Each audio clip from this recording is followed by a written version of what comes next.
is scrap wood. I am doing, in case you haven't, I have this tattoo. I have two tattoos. This is Sloth and this is Pura Vida. I have a daughter, for those of you who don't know me, I have a daughter that lives in Costa Rica.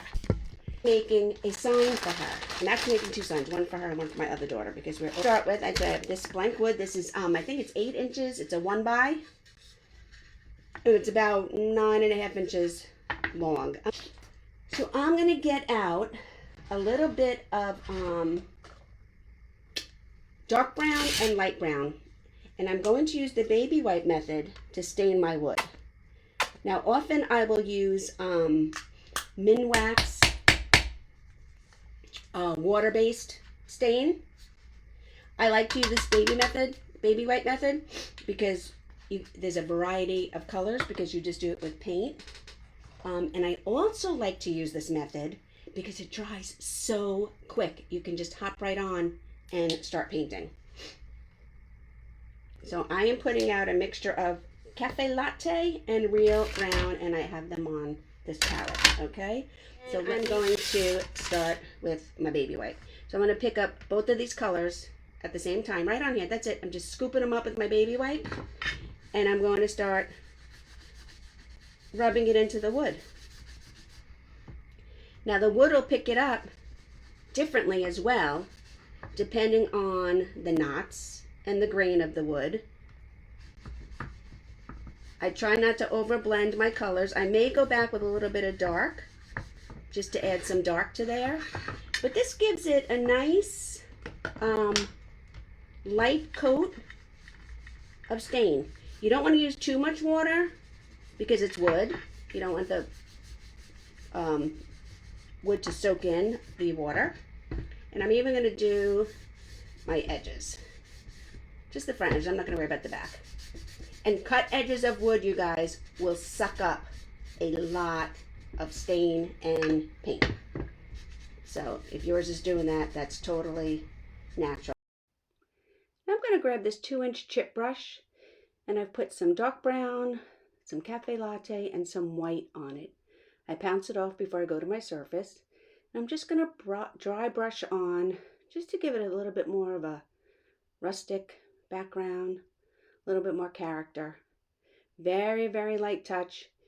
And you can add as much white or as much brown as you want to this. You can even pick up a different color if you want. Experiment, have some fun.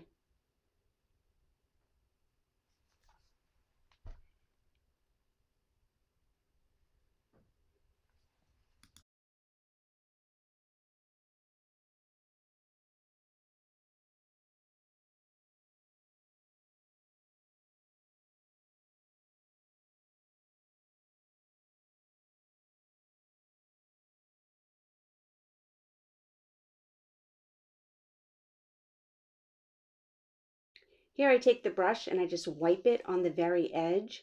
It kind of frames the entire surface, and I go around all 4 sides, just scraping the brush on the edge.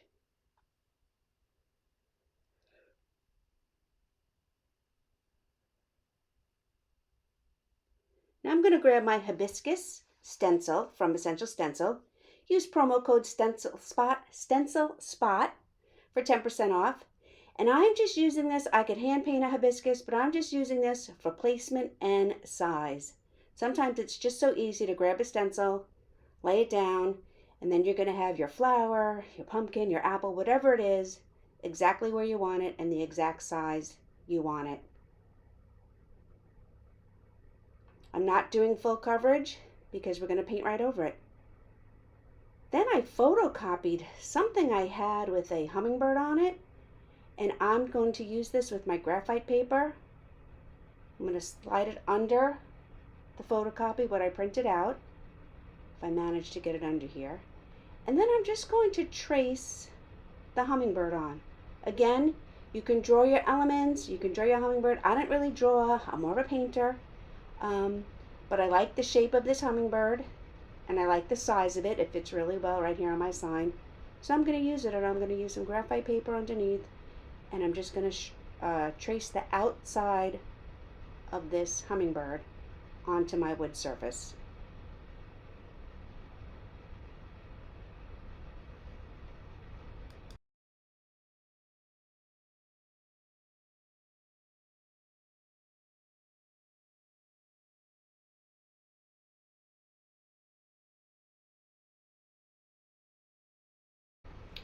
Now I'm going to grab some, I think this is royal fuchsia, and some white, and about a 1/2 inch flat brush. When I'm using folk art, plaid, multi-surface paints, I like to use my folk art one-stroke brushes. I want to double load my brush with both of the royal fuchsia or the magenta and white. You can use whatever colors you want, it's totally up to you. And I'm going to start hand painting over my stencil. So I start on the chisel edge, I keep the fuchsia to the outside, and I just follow the design of my stencil that I stenciled in white, with keeping the magenta or the fuchsia to the outside and the white to the inside. One stroke painting takes a little bit of practice, but it is a skill that anyone can learn, and you can learn it too. I do have a beginner course.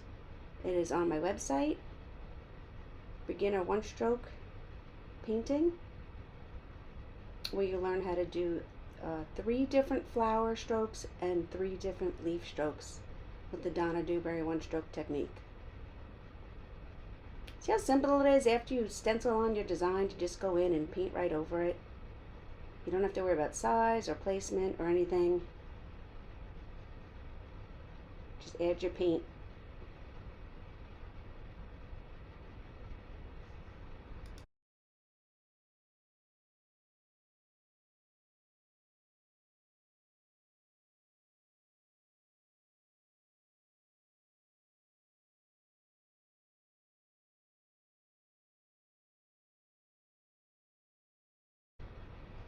Now I'm going to start painting in my Hummingbird. I have a few colors out.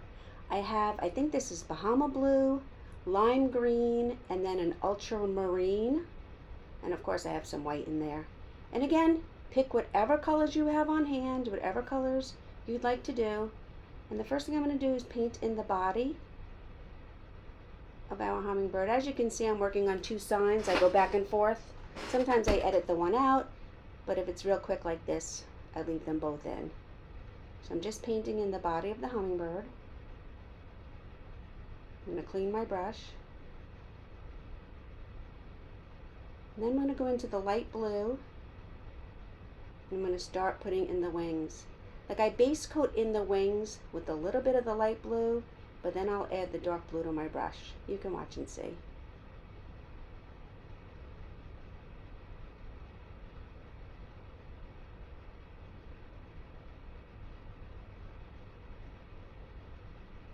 I just picked up a little bit of the dark blue, so now I have the light blue and the dark blue on my brush, and I'm using the brush standing upright on the chisel edge, and each feather, each section of the wing, I'm painting separate, starting at the tip and pulling into the body of the Hummingbird. I'm going to do the same thing for both wings and then for the tail as well.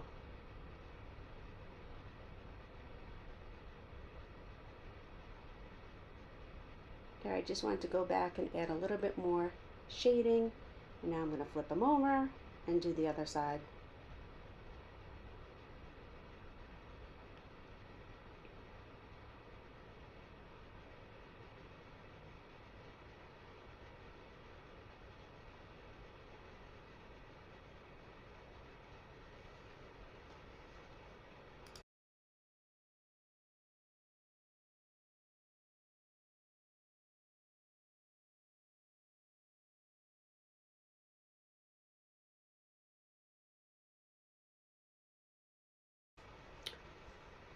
Now we're going to move on to the tail. We're going to do the same thing with the tail as we did with each of the wings. The tail I'm going to make a little bit darker for some contrast. I'm going to go in, I'm going to base coat, I'm going to follow the shape with the dark blue to the outside of the entire tail.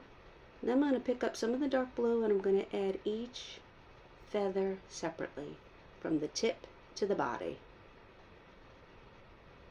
Using my brush standing upright on the chisel edge, I'm pulling from the outside towards the body.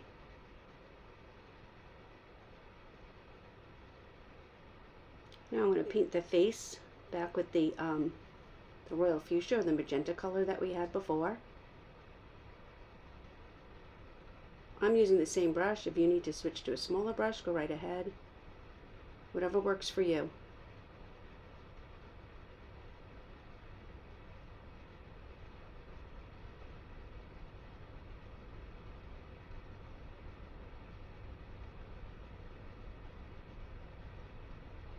Sometimes reds, magentas, oranges, yellows need 2 coats.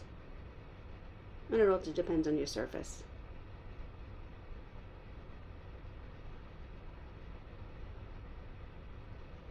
I'm going to clean my brush.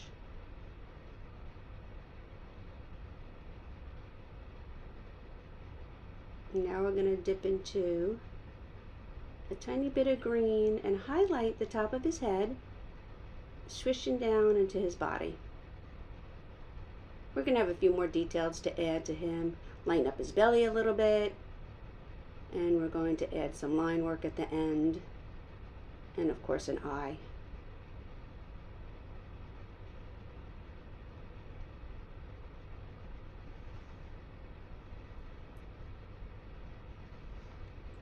Now we're going to get started on our tropical leaves. I'm mixing some of the citrus green that I had and a little bit of a darker green. I'm using the flat brush. You want to make a little bit of a cone shape for the top. These are basically like a fern leaf. And this particular fern is identical from one side to the next. So I'm just putting in the same exact stroke, a rectangle with a little bit of a curve, both greens loaded on my brush, and they line up at the stem.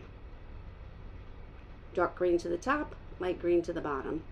Here I'm just going to paint in a very simple leaf, almost like a football shape. It's tucked behind, but if you could see both ends of it, it would be narrower on both ends. But I'm using both greens on my brush, and I'm just painting in this simple little leaf here. And then I'm going to add another little tropical fern at the bottom. Well, actually, it's at the top of the artwork, but it's in the bottom here.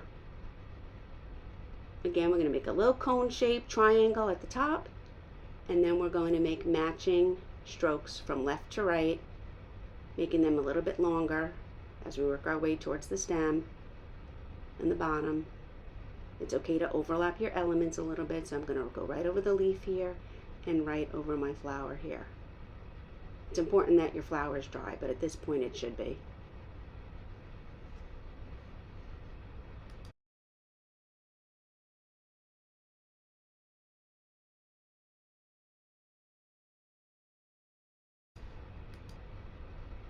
Just going to add a stem to both my leaves, and now I'm going to add our little hummingbird, hummingbird beak, our long hummingbird beak to our hummingbird.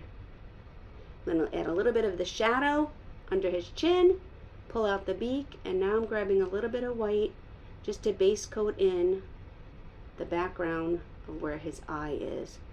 It's almost like, again, almost like a simple leaf or football shape. It's an oval on its side. You really want the eye to stand out. And now I'm going to continue with the white, and I'm going to add some highlight to my flowers. I'm going to trace each of the petals on the outside around the fuchsia part and up into the inside outside of the middle of the hibiscus.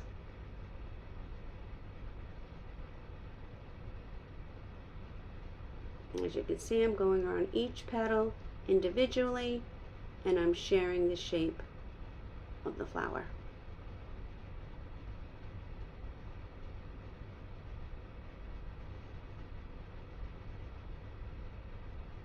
Going to outline the stamen a little bit.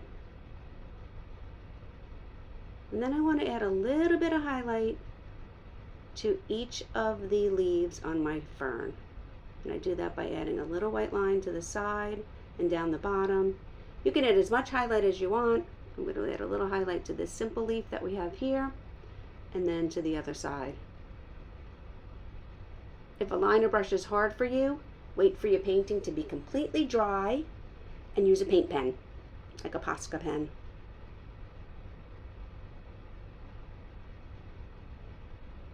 Now I'm using my same liner brush, and I'm adding a little bit of dark shading to each of my feathers on my wings. My hummingbird has a lot of colors going on.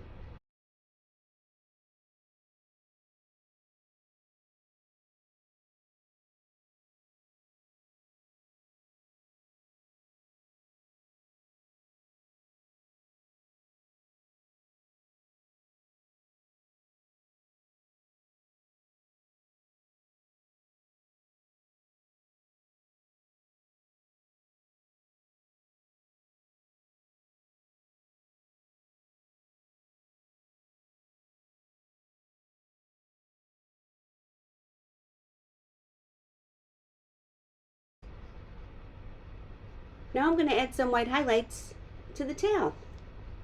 Our tail is a little darker than the wings, so instead of adding more shading to the tail, I'm going to add some white highlights to the tail.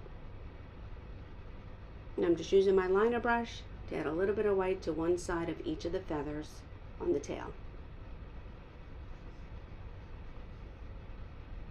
Now I'm going to go back to the head with my liner brush, and I'm going to add a little bit of black shading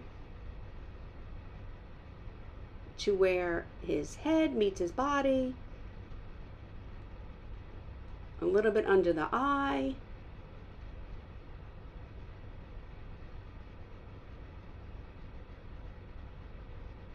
and then I'm going to use the back of the brush.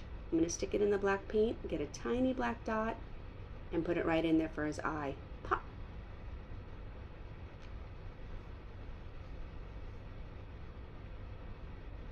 Now again, I'm just going to add a little bit more detail with my black brush to his body.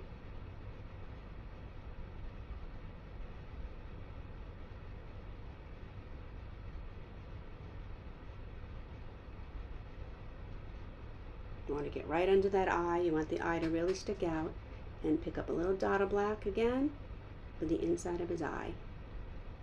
And there we have it.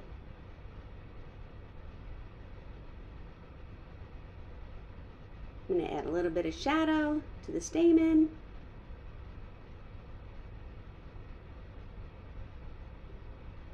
A couple of little highlights here to the end.